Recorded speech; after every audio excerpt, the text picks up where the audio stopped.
제가 약속을 했어요. 오늘 설교는 5분 안에 마치겠다. 우리 유치부 아이들이 있고 모두 우리 그 초등부 아이들이 있어서 근데 이렇게 벌써 말하는 순간 거의 1분이 간 것 같아요. 자, 오늘 본문 말씀 속에서 우리가 하나님의 은혜를 받기를 소원하고 또 우리가 어떻게 믿음 생활을 해야 되는지 우리가 깨닫는 시간 되기를 소원합니다.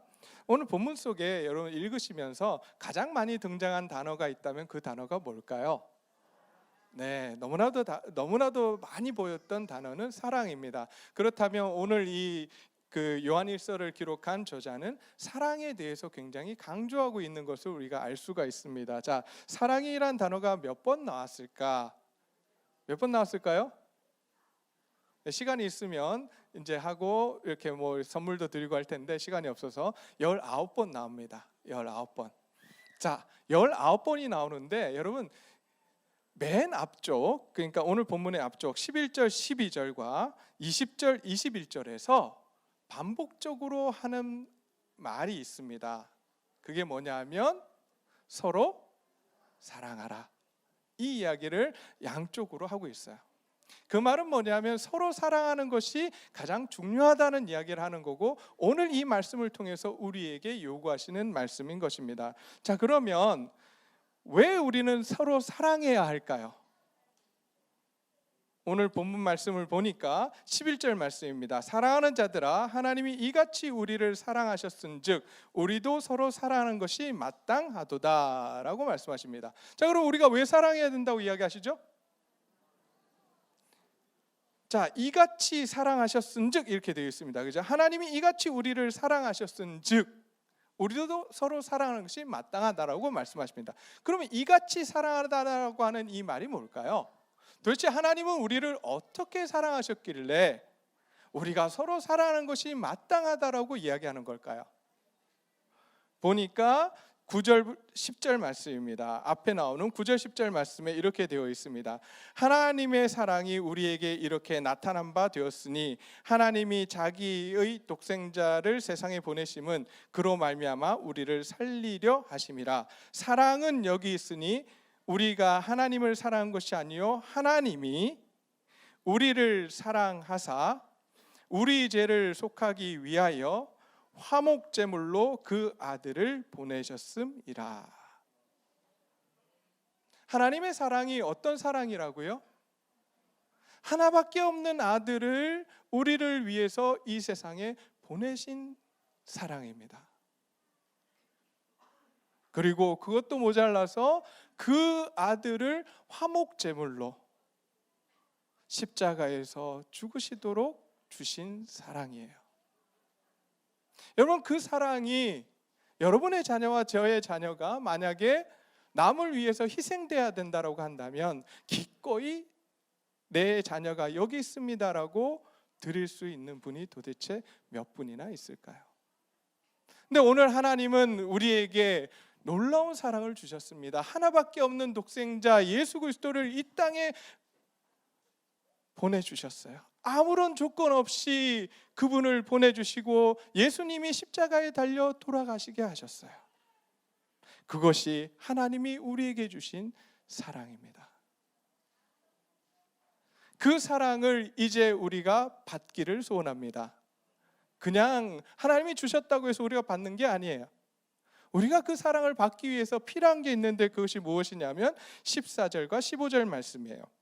아버지가 아들을 세상의 구주로 보내신 것을 우리가 보았고 증언하노니 누구든지 예수를 하나님의 아들이라 시인하면 하나님의 그의 안에 거하시고 그도 하나님 안에 거하느니라 라고 말씀하십니다. 이 말씀이 뭐냐면 하나님의 사랑이 너희 안에 거하게 될 것이라 라고 말씀하시는 거예요. 언제요? 예수 그리스도를 구세주로 하나님의 아들이라 시인하면, 구세주로 주인으로 시인하면 그 사랑이 우리 안에 거하게 될 것이라고 말씀을 해주고 있습니다. 오늘 이 시간 그 하나님의 사랑과 은혜가 우리 모두 이 자리에 계신 모두에게 있기를 소원합니다. 혹시라도 이 시간 하나님 예수 그리스도를 알지 못하고 하나님을 알지 못해서 예수 그리스도를 하나님의 아들이라고 예수 그리스도를 나의 주 나의 구세주로 인정하지 못하신 분이 계시다면 이 시간 이 기회를 통해서 하나님의 아들이신 예수 그리스도가 우리의 삶의 주인이시요 구세주라고 하신 사실을 우리가 시인하고 하나님의 자녀가 되고 하나님의 백성이 되는 놀라운 은혜가 있기를 소원합니다. 근데 중요한 건 이거예요. 근데 그 사랑을 왜 주셨냐는 거예요. 예수님께서 이 땅에 왜 오셨냐는 거예요. 우리를 구원하시기 위해서. 그럼 왜 구원하시냐고 하는 거예요. 왜 구원하려고 하실까요? 그것이 11절, 12절, 20절, 21절에 나오는 말씀이에요. 뭐 때문에요? 우리가 서로 사랑하게 하려고. 오늘 이 시간 우리가 서로 사랑하는 하나님의 귀한 교회가 되기를 소원합니다. 그것을 위해서 예수님께서 돌아가셨다라고 말씀하십니다. 서로 사랑하는 교회.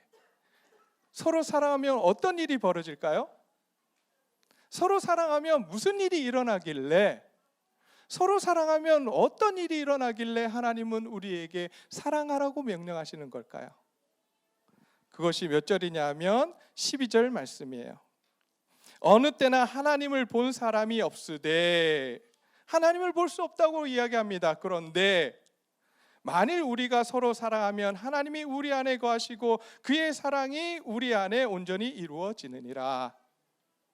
서로 사랑하면 많은 사람들에게, 우리 주위의 모든 사람들에게 누구를 보여줄 수 있냐 하면 바로 하나님을 보여줄 수 있대요. 우리가 하나님의 증거자들이에요. 하나님이 우리를 부르셨습니다. 우리에게 하나님의 사랑을 모든 사람들에게 보여주라고. 그러기 위해서 우리는 서로 사랑해야 합니다. 우리끼리만 사랑하는 것이 아니라 그 사랑을 우리 이웃들에게, 하나님을 알지 못하는 사람들에게도 나눠 주어야 합니다.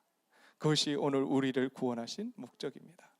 그래서 저희 교회는 이제 성탄절을 맞이해서, 아시는지 모르겠지만 제가 이 교회에 온 지 3번째 성탄절입니다. 성탄절마다 여러분이 하나님 앞에 감사헌금을 드리죠. 이 감사헌금 전액은 구제헌금으로 쓰입니다. 지금까지 그랬어요. 전액, 반도 아니고 전액 구제헌금입니다.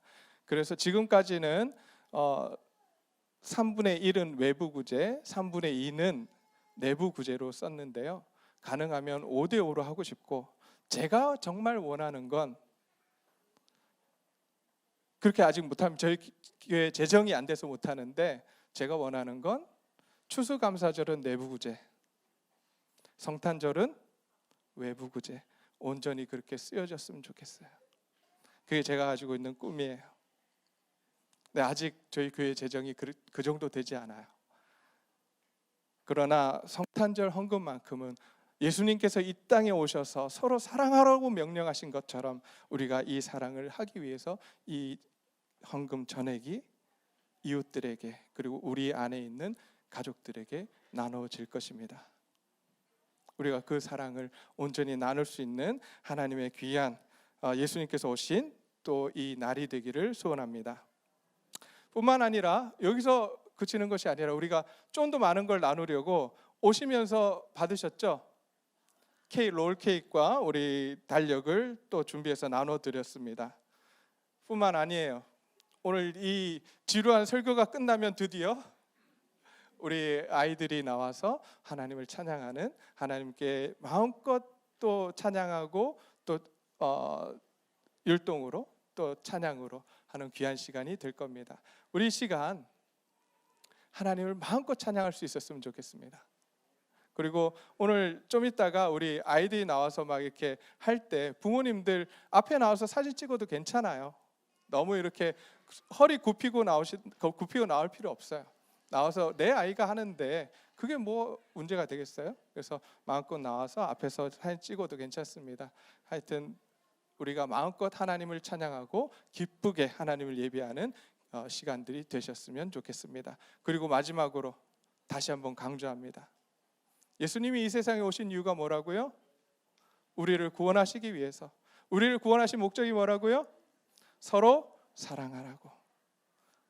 계속해서 사랑이 흘러넘치는 하나님의 교회 되기를 간절히 소원합니다.